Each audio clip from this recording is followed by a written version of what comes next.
Hello, everyone. Hope you're having a great day. It's the Sad Pirate King here, and here are my thoughts on One Piece Chapter 1008. The cover shows Robin making a horse into a Pegasus using her powers to make hand wings. Nothing really sticks out to me here. The chapter title is focused on Ashura Doji, which is interesting, but it makes sense to go back to the scabbards right away. We started chapter right where we left off in the previous chapter with the return of Oden. He explains he was there because of Toki's powers. Now, I do like that most of the scabbards did initially believe it right away.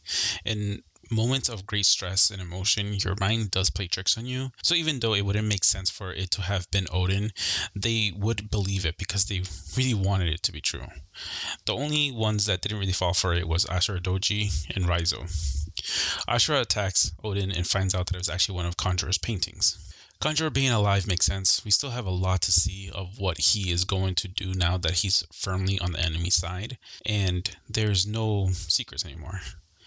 And I love how Oda did this. Not just having him show up out of nowhere, which I will get into more later, but we see him adding salt to the wounds of the scabbards, trying to give them some sort of false hope of Oda being alive. Sorry, of Oden being alive. Kiko is upset because she wasn't able to kill Kanjuro, but I love Ashura's line here that even the sharpest sword becomes dull when pointed at a friend.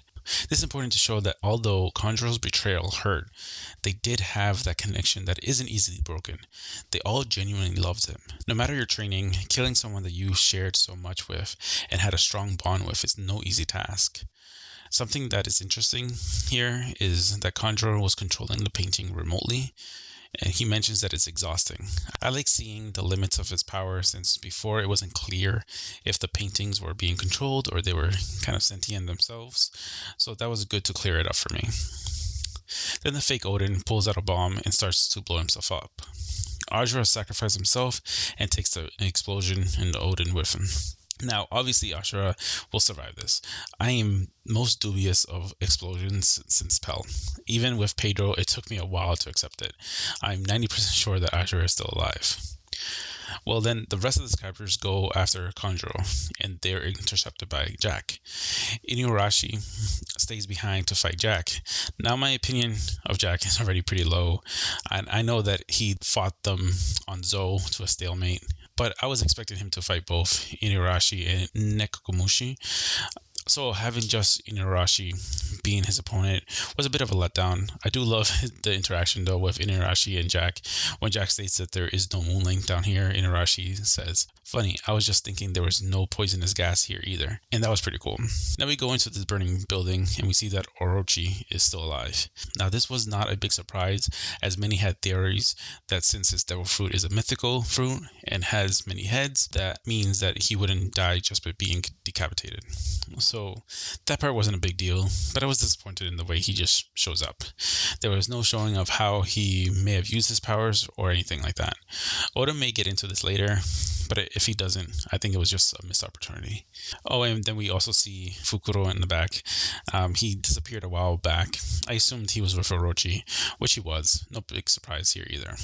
I am interested to see what Orochi has planned to get back at Kaido. Hopefully it's more than just burning this castle, since I doubt that will kill Kaido, obviously. Now we go back to Yamato, Shinobu, and Momo. Momo is back to his human form, hiding in Yamato's shirt again. This kind of disappointed me as well. I loved the way Momo transformed into a dragon from the last chapter. He got frustrated by being called brave, but then nothing changed.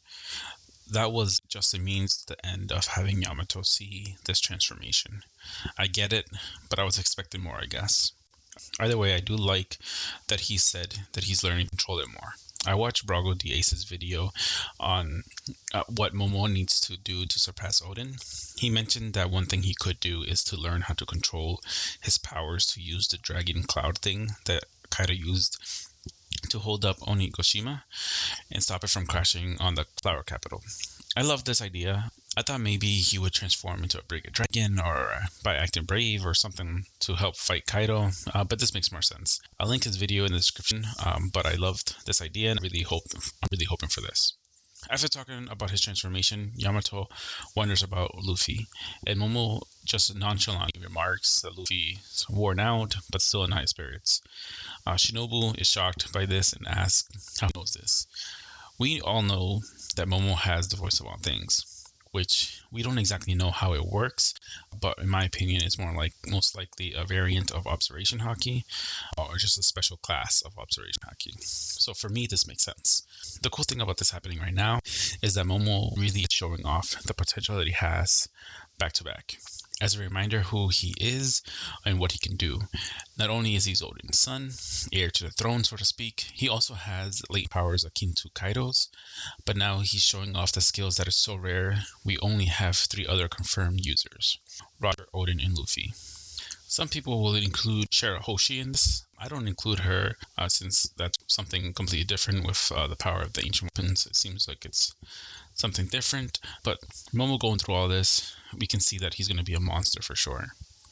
Also, I know we already have the Marys out there in the story to show what's going on in the field, but I would like to have moments similar to Aza in Skypiea when she was able to hear the voices disappear during the battle.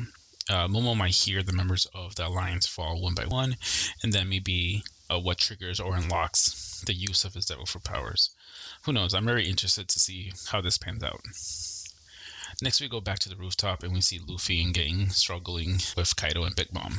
Luffy goes to attack, but gets hit back. The others remark that their attacks are not working and they need to split them up. Then we finally get to see Kaido's hybrid form. Now, I like this form for the most part. Not a fan of how the scales look on his face for some reason, but the way he looks on the panel, it reminds me of Lucci's hybrid form, so I thought that was cool. One thing I really like about this is where we see Luffy's mentality. It really sets him apart amongst fighters that are supposed to be his peers. He says that they are human like us. The other state that facing these two is like hell. Luffy's tenacity is monstrous. He's showing that he doesn't look up to these emperors but sees himself on equal footing with them. This is important to note. This is his disposition of a king. That's why he has the color of the Supreme King, Conqueror's Haki. I know that Kid also has it, but what I want to get at is that he's gaining the respect from the Yonkos now. If you're still questioning if Luffy should be considered the 5th Emperor, this is the proof. Facing the insurmountable task in front of him, his eyes, like Kaido mentions, never lose their fire. This is the man that will be king of the pirates. And then best of all, there's no break next week. This is my thoughts on the chapter. Share your thoughts on the chapter below. If you like this video, please like and subscribe. This was the Sad Pirate King. Thank you and stay safe.